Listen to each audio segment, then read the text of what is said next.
Welcome back to Burn and Barrel, and today we're going to be reviewing Jack Daniel's 10-year.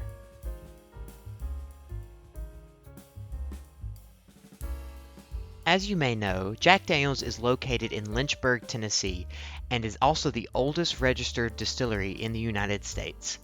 To learn more about Jack Daniel's and its history, please check out the card that I have linked above to see the distillery tour video that I have done previously.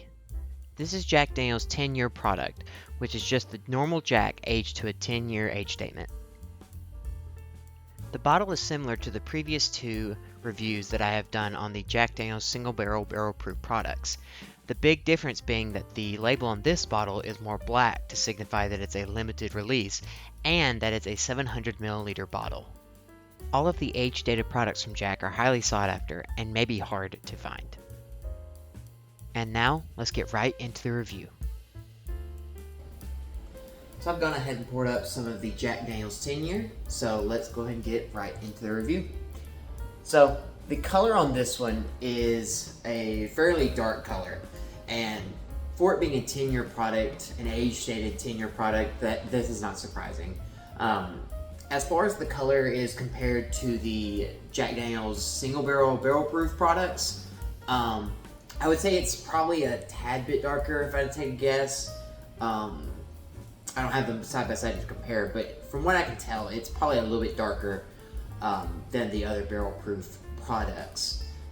Just because this, I believe, is aged longer than those are, so that's not too surprising. So let's go ahead and get right into the nose.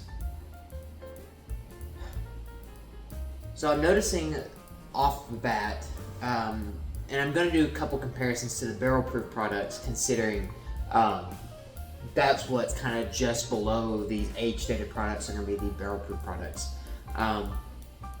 But just on the nose, you can definitely tell this is a lot lower of a proof. Considering those can range from 125 up to nearly 140 proof, but like usually the lowest I've seen is like 125 on those. This is a 97 proof bottle. So obviously with the lower proof, you're not going to get as many strong flavors or notes just because the alcohol content's lower. Not going to project them as much. But you still get some here. I'm definitely still getting the Jack Daniel's banana. That's still there. And I'm getting a little bit of like a caramel and what seems to be a chocolate, kind of like a caramelly milk chocolate type candy. It's very nice, but like I said, it's not nearly as like powerful as the other two barrel proof products are. But nonetheless, the nose is still great. It's still very good. And some people might prefer this, that it's not super overpowering. It's just a nice nose that you can just enjoy and not have to be taken aback by the strength of it or feel like you have to dial it down. This is something that's not too hard to work for, and you can just enjoy it. So some people might find that as a huge plus. So, but with that, let's go ahead and get right into the palate.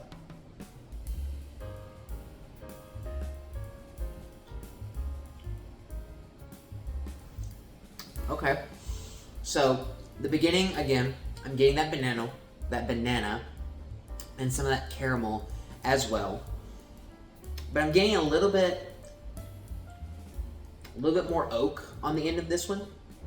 And it's not like a rancid oak or anything. I just definitely can tell this is older. Because on the other ones, I got the oak, but it was more sweeter.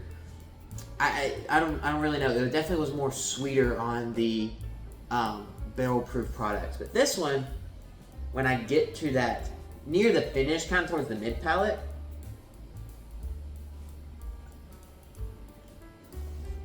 it has this sort of more mature oak note.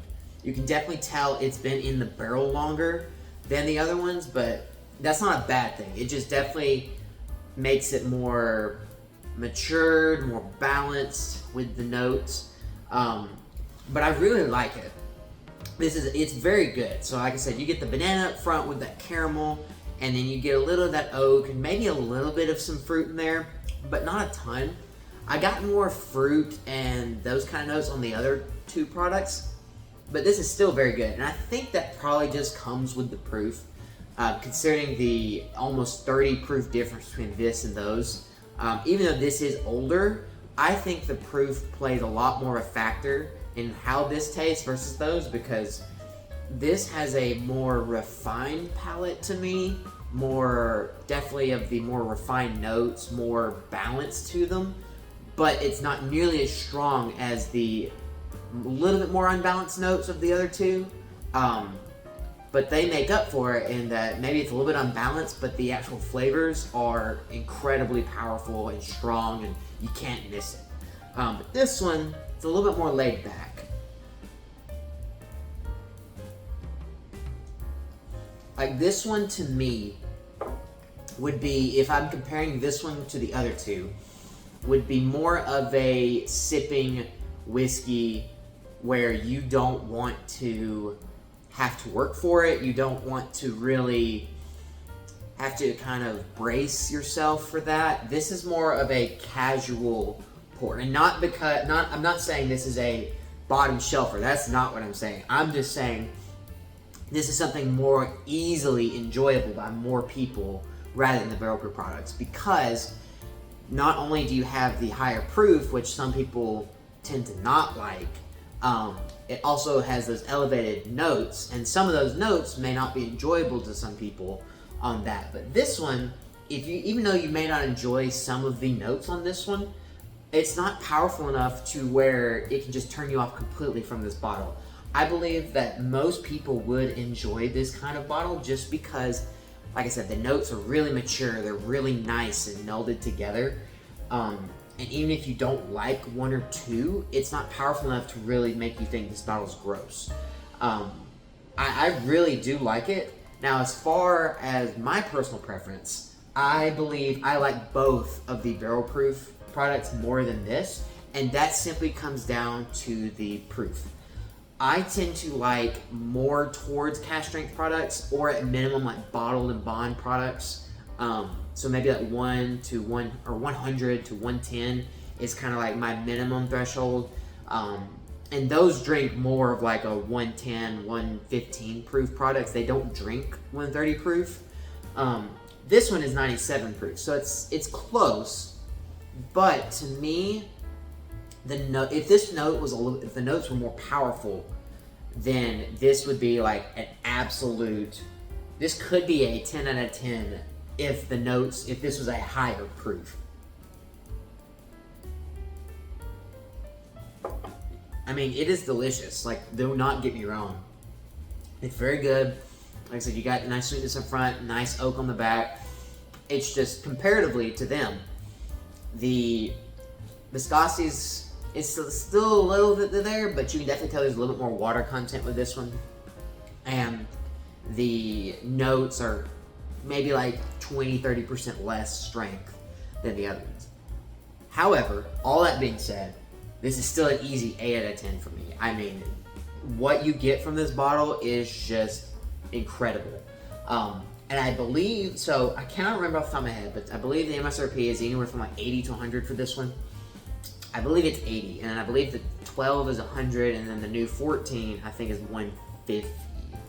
But I don't have the 12 or the 14. I really want to get them, but I don't have them right now. But I was lucky to get this, and I believe I paid just flat 80 for it. And I think it's definitely worth the $80. I mean, the amount of flavor you get, and the well-roundedness, and the maturity of all those notes make for a great experience without blowing you away. It's just something you can sit here and just really enjoy. So it's gonna be hard to kind of get this one because it is a limited release and they only release them every so often, and they are highly sought after products. But if you do get your hands on one for close to the MSRP, it's a really, really good bottle. Again, an 8 out of 10 easily for me. Something that's really mellow, really nice, and that you really can just sit down and enjoy comfortably with. I hope you have enjoyed this review of Jack Daniel's 10-year. I have left a summarized version of this review in the description below, alongside a link to Jack Daniel's website. If you were able to get this bottle, please let me know where you got it and what you thought of it. Don't forget to check out the videos on screen, the Jack Daniel's Distillery tour I just did, and some of the other reviews that I have done on this channel. I hope you have a fantastic day, and I will see you next time here on Burn and Barrel.